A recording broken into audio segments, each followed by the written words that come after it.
Chers élèves, bonjour. Tout au long des séances précédentes, nous avons étudié les phénomènes géologiques externes. Et dans ce cours-là, nous allons faire un petit résumé. Donc, les phénomènes géologiques externes.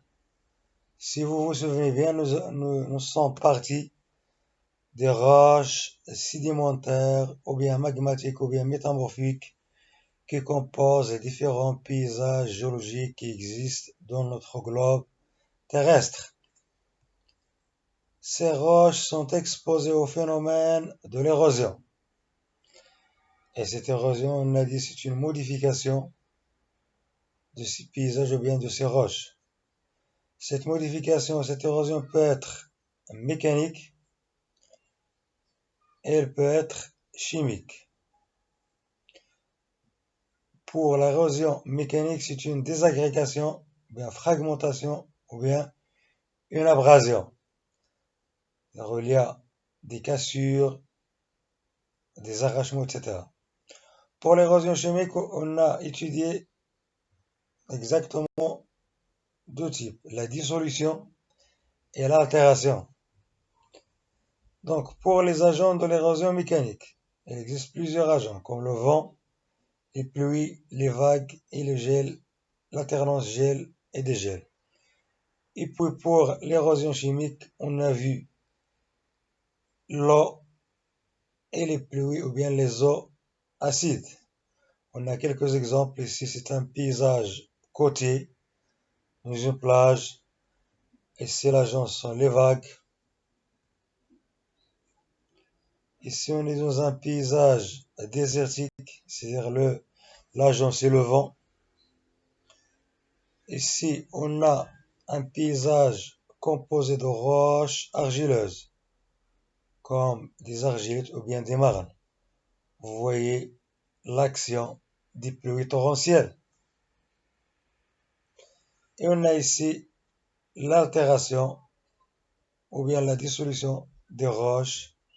C'est exactement une altération des granites à cause de l'eau qui s'infiltre à l'intérieur des fissures que composent ces roches. Donc, après l'érosion, on va voir la suite, c'est-à-dire on obtient des produits d'érosion.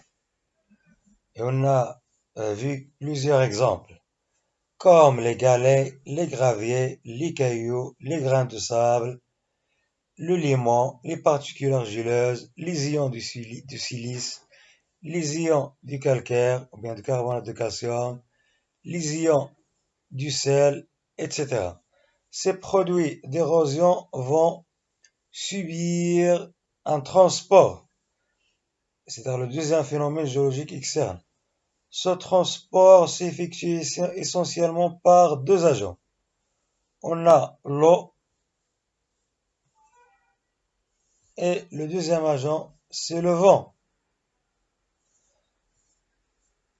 Le transport des particules ou bien des produits d'érosion par l'eau se fait de trois façons différentes. On a en suspension pour les particules très fines, en saltation pour les particules ou bien les éléments de moyenne taille, et par roulement pour les éléments de grande taille que l'eau ne peut pas transporter. Donc, ces éléments transportés par ces trois modes, en suspension, saltation, roulement, ce sont des éléments détritiques, c'est-à-dire solides, comme les galets, les cailloux, les grains de sable, les argiles, etc. Alors qu'il existe d'autres éléments qui sont transportés sous forme dissoute. C'est-à-dire qu'ils sont dissous dans l'eau et forment un mélange homogène. Alors que le vent, la même chose. Les grains ou bien les éléments transportés le vent sont transportés de trois modes différents. En suspension, c'est-à-dire les particules très fines qui constituent la poussière ou bien les poussières.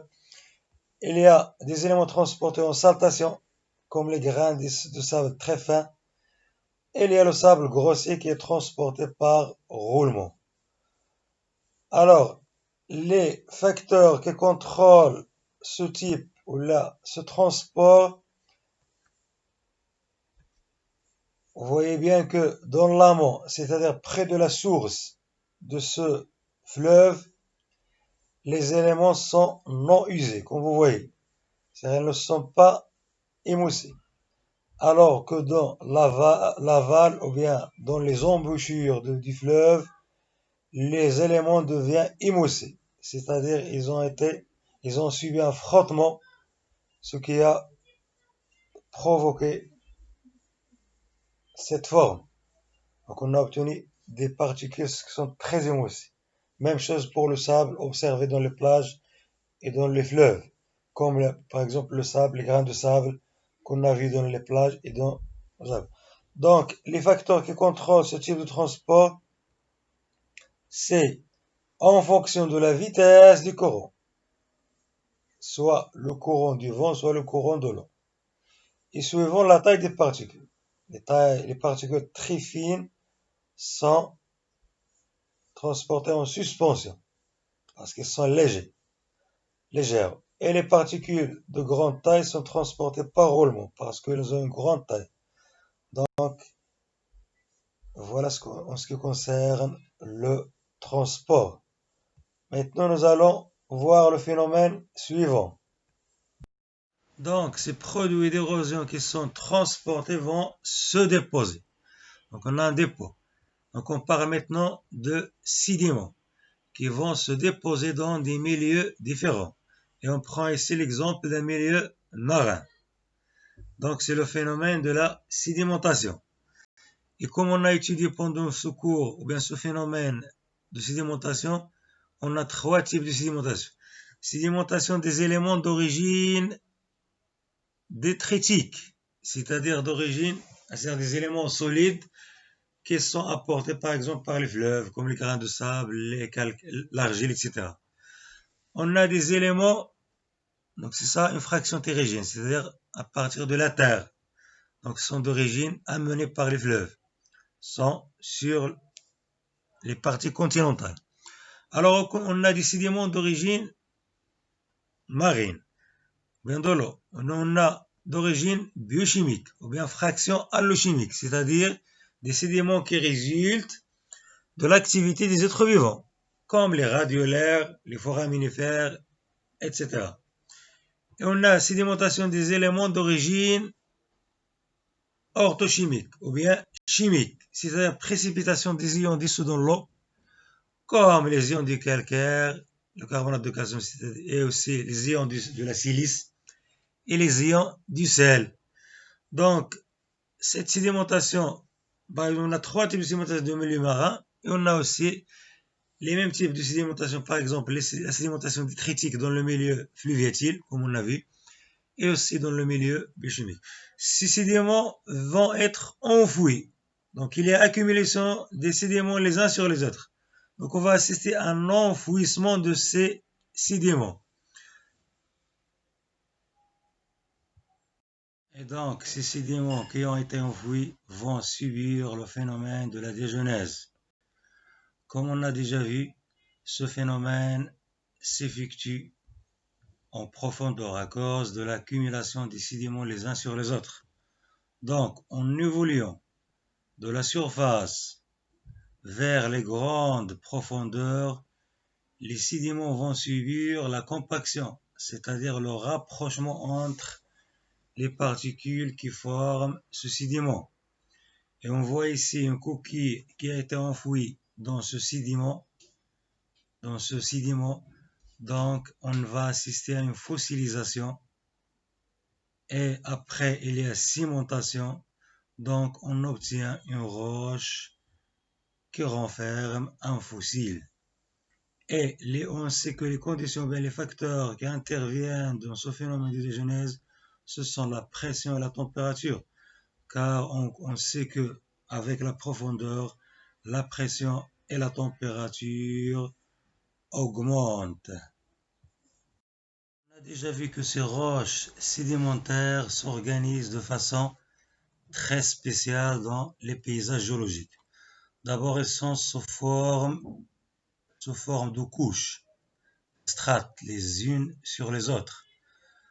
Autre chose, on a dit que ces couches s'organisent sous forme de séries transgressives et régressives.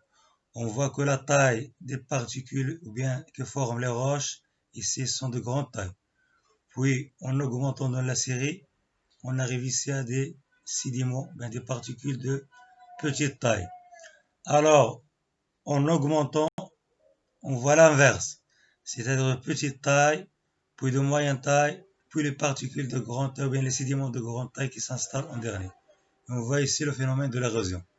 Donc, cette organisation sous forme de séries inverses, selon la taille ou bien la granulométrie des sédiments, s'explique par le phénomène d'abord de transgression, c'est-à-dire une avancée de l'eau de mer sur des régions continentales, ce qui provoque le dépôt sous forme d'une granulométrie horizontale, c'est-à-dire les éléments de grande taille, les premiers, de moyenne taille, puis de petite taille.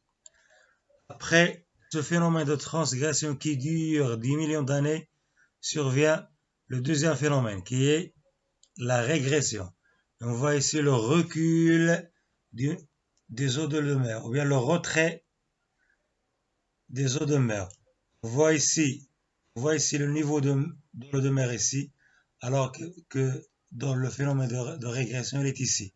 Donc il y a un retrait des eaux de mer vers laissant des parties continentales émerger. Donc c'est le phénomène de régression. Donc ce phénomène, ou bien l'alternance de cette transgression et régression, explique la succession des couches sédimentaires de cette façon.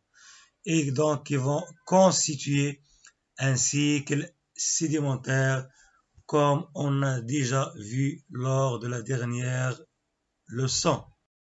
Dans la dernière leçon, on a étudié l'histoire de la Terre.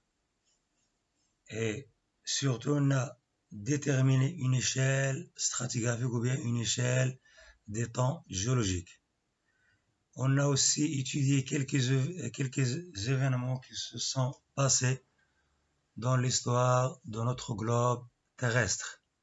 Maintenant, je vais vous présenter une vidéo qui va vous démontrer comment la Terre s'est formée et quelques événements à travers son évolution. Tout commence il y a 5 milliards d'années.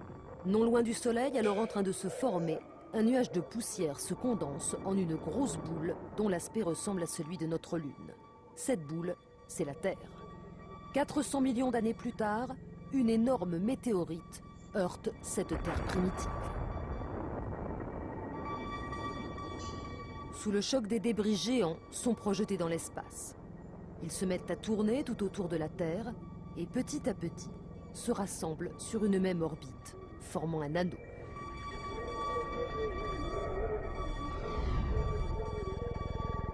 Enfin, ils se condensent pour former une sphère. C'est ainsi que naît la Lune.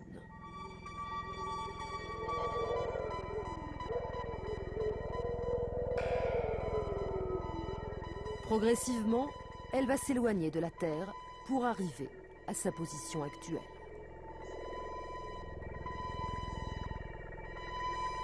Franchissons encore quelques centaines de millions d'années.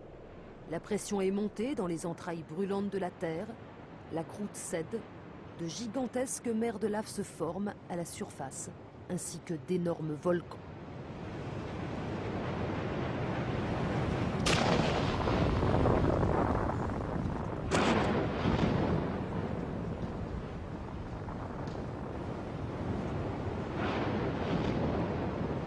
Ces volcans rejettent des gaz qui forment la première atmosphère de la Terre, de l'azote, de la vapeur d'eau et du gaz carbonique. Petit à petit, la Terre se refroidit.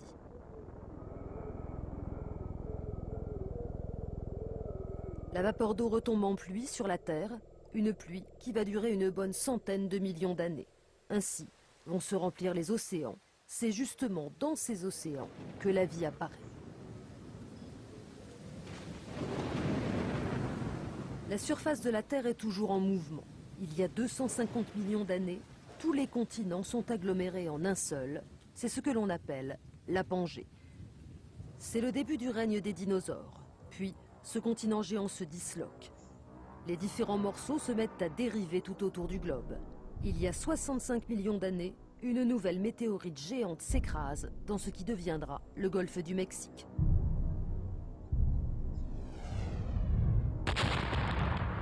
L'explosion projette dans l'atmosphère un nuage de poussière qui couvre la planète d'un voile sombre.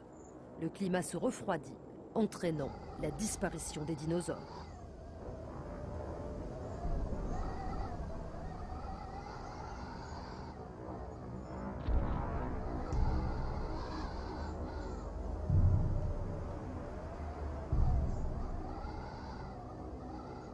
Puis le temps redevient plus clément. Les mammifères se développent, parmi eux, l'homme. 100 000 ans après son apparition, l'homme a colonisé toute la planète et la regarde de haut depuis ses engins spatiaux.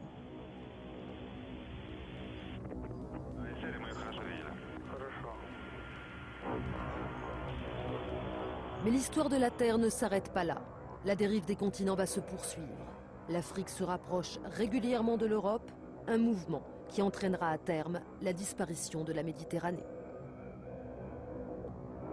Encore quelques milliards d'années et la Terre va devenir un désert brûlant, car le Soleil va se mettre à grossir et à chauffer démesurément.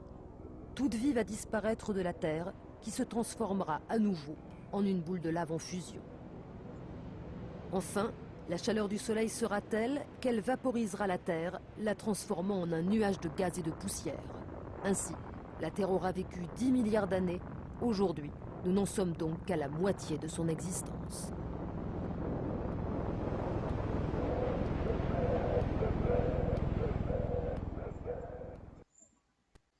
Donc, comme vous avez vu dans cette vidéo, comment s'est formée la Terre et les événements qui se sont passés et l'avenir de notre globe. Mais cet avenir, c'est une théorie, c'est une hypothèse. Dieu seul sait quand est-ce que la Terre va disparaître. Je vais vous montrer une autre vidéo qui raconte l'histoire de la vie sur Terre. Histoire de la vie et évolution. Comment la vie s'est développée au cours des temps géologiques. La Terre s'est formée il y a plus de 4,5 milliards d'années. Les plus anciens fossiles datent de 3,8 milliards d'années. Les premières cellules avec noyau apparaissent dès 2,1 milliards d'années. Il faudra attendre plus d'1,5 milliard avant de voir apparaître des êtres vivants en forme particulière. C'est la faune d'Ediacara, datée de plus de 500 millions d'années.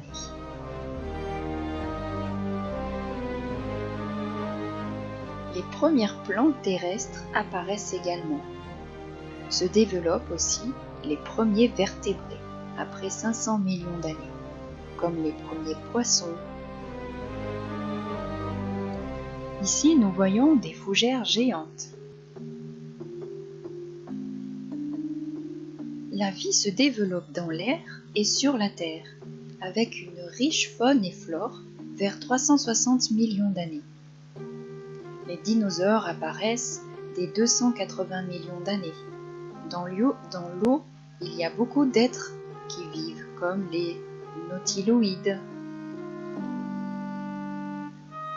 Ici, on voit des ammonites.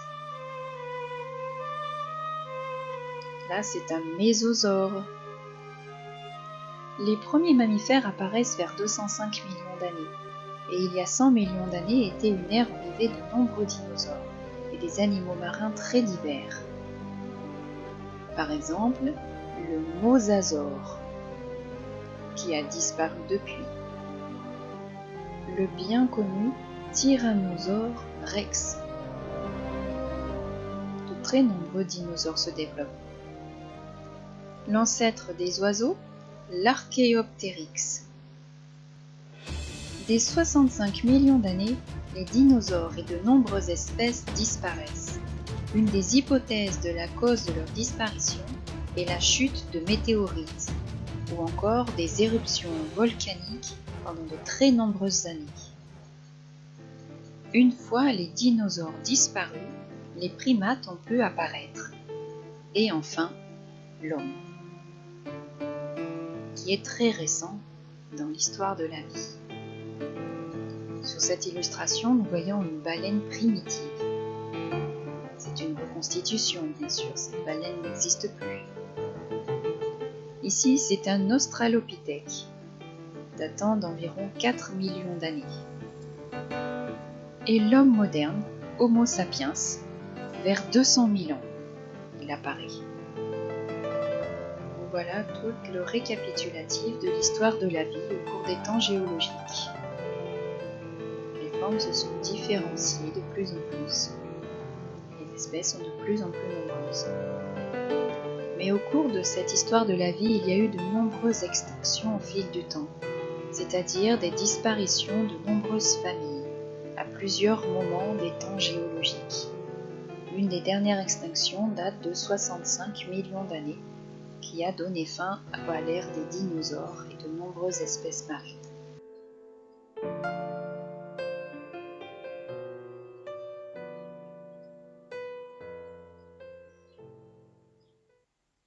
Donc, la leçon est terminée. Je vous remercie de votre attention et à la prochaine.